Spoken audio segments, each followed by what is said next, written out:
I walk out with my handbag and my goofy, and I go, okay. And I look, it's 15 naked guys. Before you realized you, I think, wanted to be a professional comedian, you were just starting out in the professional world. Your office in the bathroom stall. I was in the carpet business. I made my office the stall in the men's room.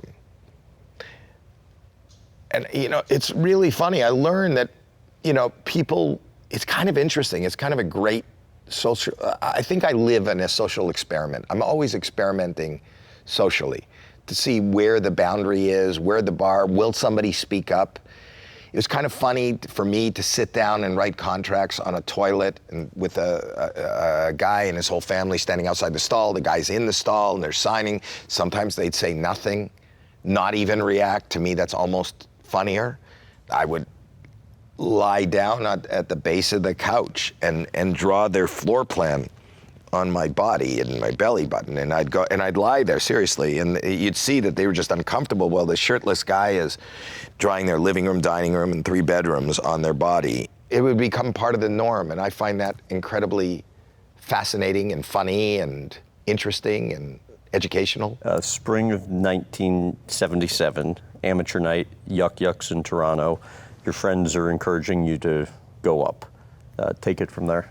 Somebody at the table went, "You should go up," and I just went, "Okay, I'll do it."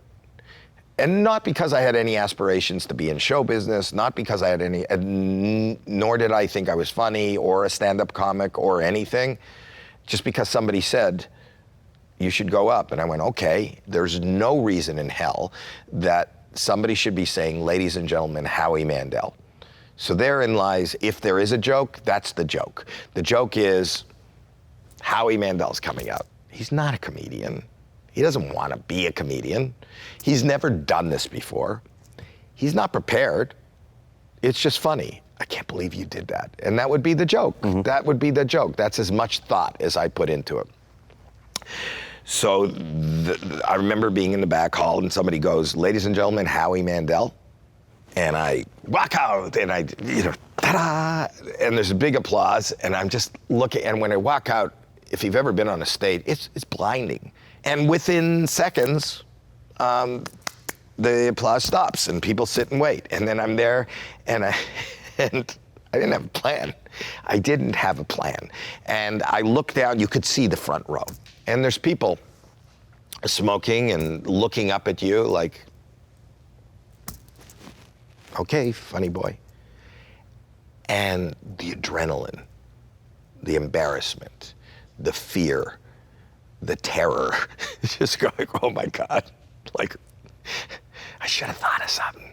And that's what I started going, okay, all right, okay. And they started giggling at my adrenaline and fear. And I went, what?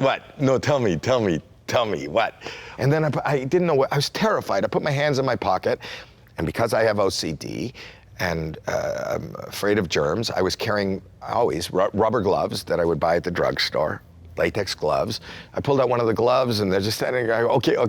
And I don't know why, I just pulled it over my head. I'd never done that before. I'd never done it at home. I'd never done it anywhere. I pulled it over my head and over my nose, and I started breathing in and out from the nose, and I didn't realize, the fingers were going up and down, and I heard the audience laughing. And then I realized, oh, I'm breathing. So I started blowing it up more and more, and I kept blowing it, and they were roaring. And then I popped it off my head, and everybody applauded, and my natural instinct went, whoa, this is a closer, good night, and I ran off stage. And Mark Breslin, who is the owner, and he was the MC of Yuck Yucks, was standing in the hall, and he goes, "You gotta come back and do that tomorrow." And I go, do what? And he goes, "Do what you did." I go, tell me what I did. Tell me what I did. He goes, "You just be you." And that was the beginning, and again, that adrenaline, being in the moment, having that thrill, it's like being on a roller coaster. It's the first time I felt collective engagement, you know, a wonderful, bright, glorious, you know, kind of joyous engagement. And I chase that all the time. I like when I'm trying something and it's not going anywhere. it gets, that's where that adrenaline starts again. I go, oh my God, this is, it could be embarrassing. This is. You still feel that? Yeah, I crave it. And I go, oh, this is bad. And then if I can pull myself out of that and win that, there's that joy again. And that feels better than the constant wave of laughter. So you moved from Canada to LA at some point. For a period of time, your life revolved around the Comedy Store. But why was a professional low point for you the 3 weeks you opened for Diana Ross? Oh my gosh. I don't have a lot of experience. I've never been to Vegas. Here I'm at Caesar's Palace. And the voice of God, as they call it, the announcer would go, ladies and gentlemen, welcome to Caesar's Palace for an evening of Diana Ross. And it was deafening. The roar, the excitement, the anticipation was deafening. If you listened really closely in the midst of that roar. But first, the very funny Howie Mandel, which nobody heard. I'd come out. Nobody knew me. I hadn't popped yet. I'd only done the Merv Griffin show and the Mike Douglas show. That's where, and Make Me Laugh. And then I got a call from Gene Simmons. Kiss was at its peak. Mm-hmm. I don't know how he got my number, and said, I saw you on Merv, you're a very funny man. Would you like to be an opening act for my girlfriend? I went, yes. I said, who's your girlfriend? And it was Diana Ross. That's how I got that job. I remember, like, even on the first night, because we were playing a casino, they told me I had to do like 20 minutes or 30 minutes. I can't remember exactly what the time was, but say it was 20 minutes. And the guy said, do you understand what I'm saying? And I said, yes. You said to do 20 minutes. And he said, no, I want you to understand. I go, what am I supposed to understand? And he goes, not 21, not 19, 20. And what I learned at that time, you know, the key is no matter how big the star, no matter who was there, the show was perfectly timed. They hired and paid Diana that huge money because they wanted all those people in the building to go out and play in the casino. So that was that. And I remember I told somebody to tap behind the curtain when there was 3 minutes left, because I knew it took me 3 minutes to take my glove out. My closer was always the glove, and but I would go out to silence everything I said, silent. I remember a lady in the front row would be hitting my and get off. Or they'd start chanting, we want Diana, like in the middle of my act. And it's so embarrassing. I'm standing there with a glove on my head and it's silent. I remember one time, so I hear the tap, and it couldn't come fast enough, I'm soaked. And I pop the glove off and I go, ladies and gentlemen, Diana Ross. And they roar at that. And I turn around and somebody's supposed to page the curtain, and he's holding the curtain shut. And I'm standing there and the applause dies down, and I'm trying to get out. And I go, what's wrong? And they go, you have another 5 minutes. So he didn't tap. I was just hearing, and I wasn't allowed to leave early either because Miss Ross wasn't ready to come out. So it's just like, it was horrible. And I turned around, I didn't have any more, and suffered again, and then said, now, Diana Ross. But I went every night, 2 shows a night. For a whole week, 14 shows. Dead silence. And they had hired me for 2 weeks, and they said, Miss Ross would like to see you in her dressing room before the show tonight, sir. And I said, okay. And I've never been more happy in thinking that I'm about to be fired, because this definitely, there's nobody in their right mind that could think this was going well. And she just said, I just wanted to say hi, and I just wanted to say how funny I think you are. You are so funny, and I'd like to hold you over for another 2 weeks. I went, thank you. Oh my God. Oh my God. And she held me over. I ended up doing 3 weeks of 2 shows a night, 42 shows with her.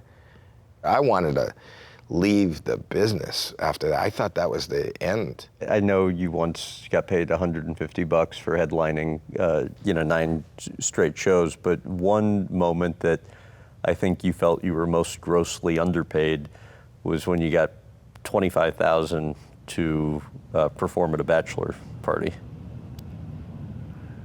I got more than that. Oh, did you? Yes. I had already started doing St. Elsewhere, and I had already been playing to 10,000 people. So I get a call from the Comedy Store, and they said, would you do a live show at somebody's house, a house party? And I said, well, there's a price for everything. And I threw out a crazy number, more than what you said. And then they call me back and they go, okay. And then I thought, no, this is a joke. I go, well, okay, it's got to be cash. Before, I have to have the cash before I even show up at this party. They said, okay. They call me a couple hours later to go to the Comedy Store, and I go pick up bags of cash. And I go, oh my God. And Saturday night at the top of a canyon in Hollywood, they tell me the directions to get there. And so anyway, I get in the car and I drive up. It's a dark canyon. I know I'm really close to the address. There's a scantily clad woman flags me down. I stop. She goes, are you Howie Mandel? I said, yeah. She goes, this is the party. I'll take your car. Just go in through these hedges because you're a surprise. And there's a little pool house right here. You'll hear the party. Just hide in there until you hear, ladies and gentlemen, Howie Mandel. I go, okay. And at that time still, I had a lot of props. I was the Carrot Top of that time. So I had like my gloves and my handbag, and I'm putting on this weird nose and things like that. And then I hear somebody go, ladies and gentlemen, Howie Mandel. And I walk out with my handbag and my goofy, and I go, okay. And I look, it's 15 naked guys. I don't know, maybe 8 naked women doing things that you usually, had to rent a tape to see or in a hotel room. And anyway, it was like happening right there. I didn't know, did I walk through the wrong door? Like, is there a party no, this was the party. And there's a guy right mid being entertained going, do the Bobby voice. You can't even talk. Do the Bobby voice. I'm standing there, and I do like a half hour with all this going on, and go, good night, and I leave. 2-3 weeks later, I'm in a mall, and a woman comes up to me and says, you're Howie Mandel from St. Elsewhere, right? And I go, yeah. She goes, oh, I'm such a big fan. And my husband told me they had you perform at his friend's bachelor party. And I look way in the back, about 40 feet, and he's going, and I realized they paid a fortune so men wouldn't be lying to their significant others about, so what happened at the bachelor party? Oh, we had Howie Mandel do an act. And that's what I was. So I'm a cover. I was a cover. It was the CEO of a big corporation. I don't want to say. Yes, that still exists.